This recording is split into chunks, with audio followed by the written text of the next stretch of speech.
Hello viewers, அஸ்ஸலாமு அலைக்கும். Welcome to Mubi tailor. இன்றைக்கி நம்ம என்ன பார்க்க போகிறோன்னா, இந்த சாரீக்கு மேட்சாக எப்படி அழகாக ப்ளவுஸ் தைக்கிறதுன்னு பார்க்கலாம். இது ஒரு டிசைனிங் ப்ளவுஸ் தான். இந்த சாரீ வந்து டார்க் க்ரீன் கலரு, பார்டரும் பல்லுவும் வந்து பிங்க் கலர் கொடுத்துருக்காங்க. அதுக்கு மேட்சாக ப்ளவுஸும் வந்து டார்க் பிங்க் கலர் கொடுத்துருக்காங்க. நம்ம க்ரீன் கலர் கிளாத் எடுத்து அதுக்கு நம்ம டிசைன் பண்ண போகிறோம். அதுக்கு ஒன் சைடு பார்டரை நான் கட் பண்ணி வச்சுருக்கேன். ஒன் சைடு பார்ட்ரு ஹேண்டுக்கு வச்சாச்சு. இன்னொரு சைடு பார்ட்ரு வந்து நான் கட் பண்ணி வச்சுருக்கேன். அதை மடித்து ஹாஃபாக கட் பண்ணிக்கிறேன்.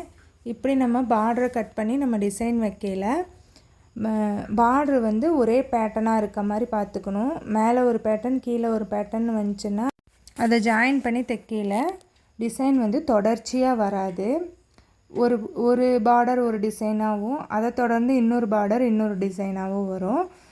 அதனால் அதை அவாய்ட் பண்ணிக்கோங்க. அதுக்கு பதிலாக வேறு பேட்டர்ன் பார்டர் இருந்துச்சுன்னா நீங்கள் வந்து ப்ளவுஸ் கிளாத்லேருந்து நீங்கள் கட் பண்ணி இந்த டிசைனுக்கு நீங்கள் கட் பண்ணிக்கலாம்.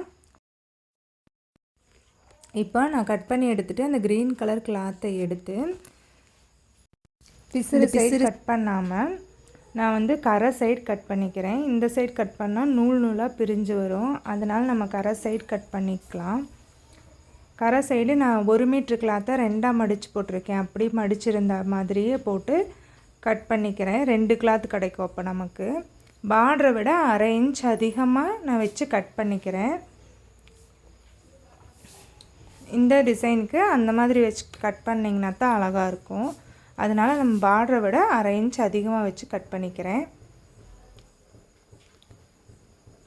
இந்த டிசைன் வந்து தைக்கிறது ரொம்ப ஈஸி. உங்களுக்கு நல்லா புரியணுங்கிறதுக்காக தான் இவ்வளோ பொறுமையாக சொல்லித்தரேன். நான் இப்போ கட் பண்ண இந்த 2 கிளாத்தையும் எப்படி பார்டரை ஜாயின் பண்ணனோ அதே மாதிரி ஜாயின் பண்ணி எடுத்துக்கிறேன். இதில் வந்து நமக்கு 2 மீட்ரு துணி கிடச்சிது.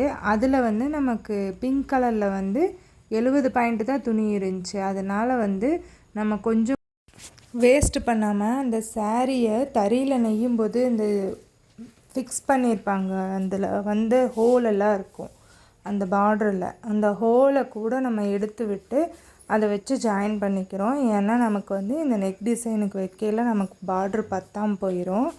அதனால் அப்படி வச்சு நான் ஜாயின் பண்ணிக்கிறேன்.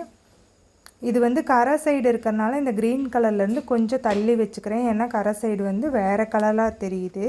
அதனால் அதிலிருந்து கொஞ்சம் தள்ளி வச்சு நான் ஸ்டிச் பண்ணிக்கிறேன்.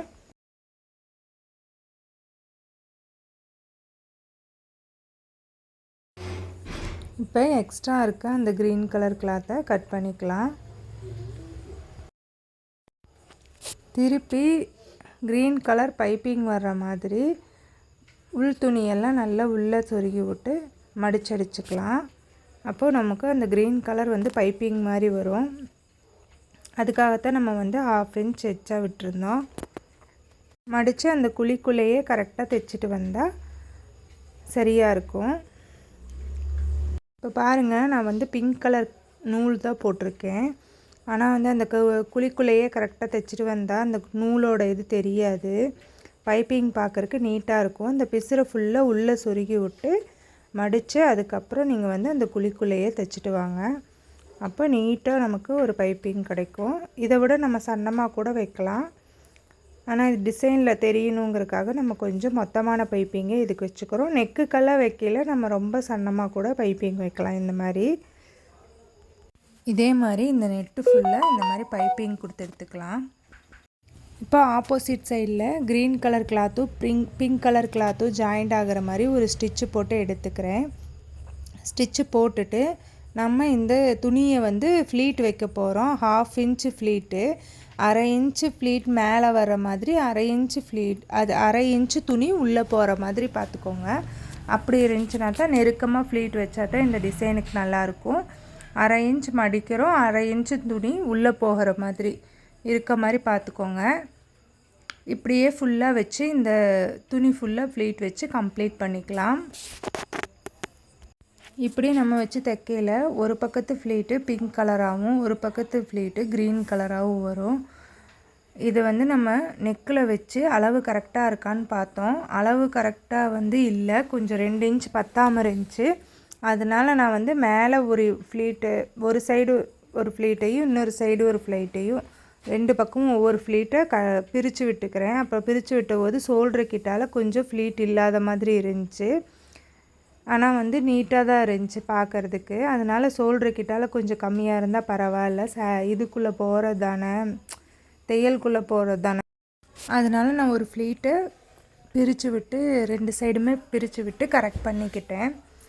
இப்போ வந்து நெக்கிலேருந்து 1/4 இன்ச்சு தள்ளி வச்சு ஸ்டிச் பண்ணிக்கிறேன். இந்த துணியை கரெக்டாக 1/4 இன்ச்சு தள்ளி வச்சு ஸ்டிச் பண்ணிக்கிறேன்.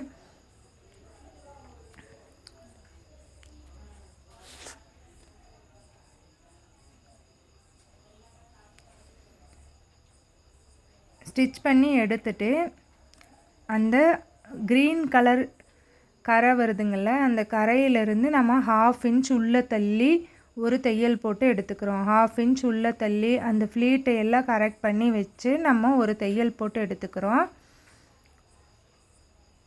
சைடில் எல்லாம் கொஞ்சம் ஃப்ளீட் விரிஞ்ச மாதிரி வரும். ஏன்னா அந்த ரவுண்டுக்கு கொஞ்சம் விரிஞ்ச மாதிரி இருக்கும். அதை நம்ம கரெக்டாக நேர் பண்ணி வச்சோன்னா வந்து இழுத்த மாதிரி கழுத்து அகண்ட மாதிரி ஆயிரும். அதனால் அது போகிற போக்கிலேயே விட்டு கரெக்டாக ஃப்ளீட்டை மட்டும் நேராக வச்ச மாதிரி வச்சு நம்ம ஒரு ஸ்டிச் போட்டுக்கலாம். இப்போ நம்ம 1/2 இன்ச்சு ஃப்ளீட் வச்சுருக்கறனால நம்ம 1/2 இன்ச் உள்ளே தள்ளி தையல் போட்டிருக்கோம். இதே நம்ம 1/4 இன்ச் ஃப்ளீட்டு நெருக்கமாக வச்சுருக்கோம் அப்படின்னா நம்ம 1/4 இன்ச் உள்ளே தள்ளி தையல் போட்டால் போதும். ஏன்னா 1/2 இன்ச் உள்ளே தள்ளி தையல் போடக்கூடாது. அப்போ தான் இந்த டிசைனுக்கு நல்லாயிருக்கும் ஃபினிஷிங். இப்போ நெக்குக்கு ஓரத்தில் நம்ம ஒரு ஸ்டோன் லேஸ் வச்சு அதை கவர் பண்ணிக்கலாம். நான் ஒரு பைப்பிங் அளவுக்கு விட்டுட்டு அதுக்கப்புறம் அந்த ஸ்டோன் லேஸை வைக்கிறேன். அப்போ தான் அந்த நெக்கு கலரில் கொஞ்சம் பைப்பிங் கொடுத்த மாதிரி அழகாக இருக்கும்.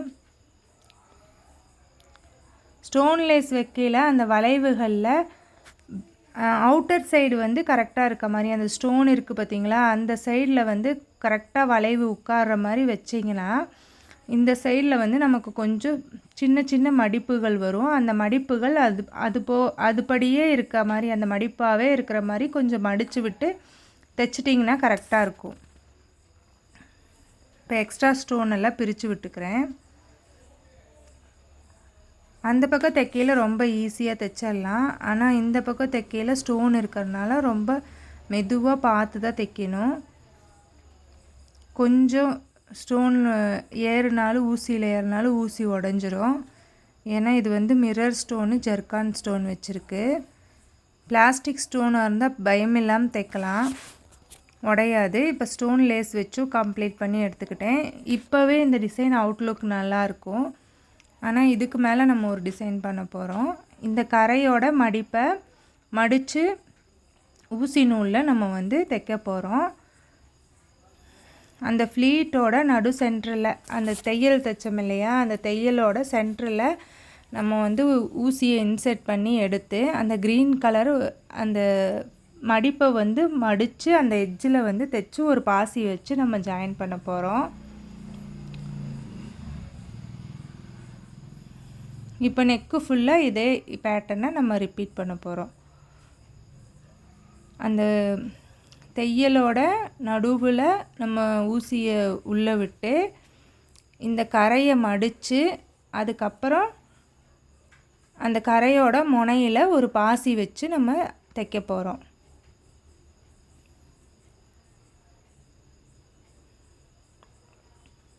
இப்படி தைச்சு இந்த நெக்கை ஃபுல்லாக நம்ம கம்ப்ளீட் பண்ண போகிறோம்.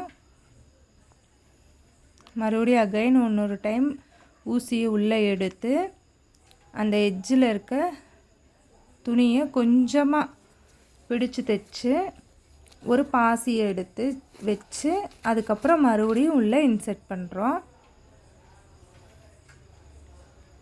இது ஃபுல்லாக தைச்சதுக்கப்புறம் ரொம்ப அழகாக இருந்துச்சு இந்த டிசைனு. இது வந்து எனக்கு கஸ்டமர் எனக்கு இந்த டிசைன் சென்ட் பண்ணாங்க, இது தைச்சு தாங்கன்னு சொல்லிட்டு.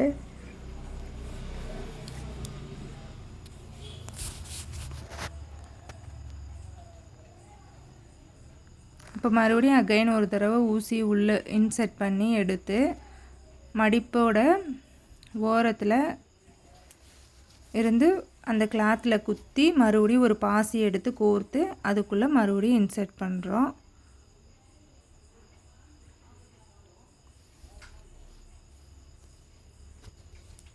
இது ரொம்ப ஈஸி தான். சின்ன வேலை தான் நம்ம இந்த ஊசி நூலில் செய்கிறோம். ஆனால் இது ஃபுல்லாக நெக் ஃபுல்லாக கம்ப்ளீட் பண்ணையில் ரொம்ப டிசைன் அழகாக இருந்துச்சு.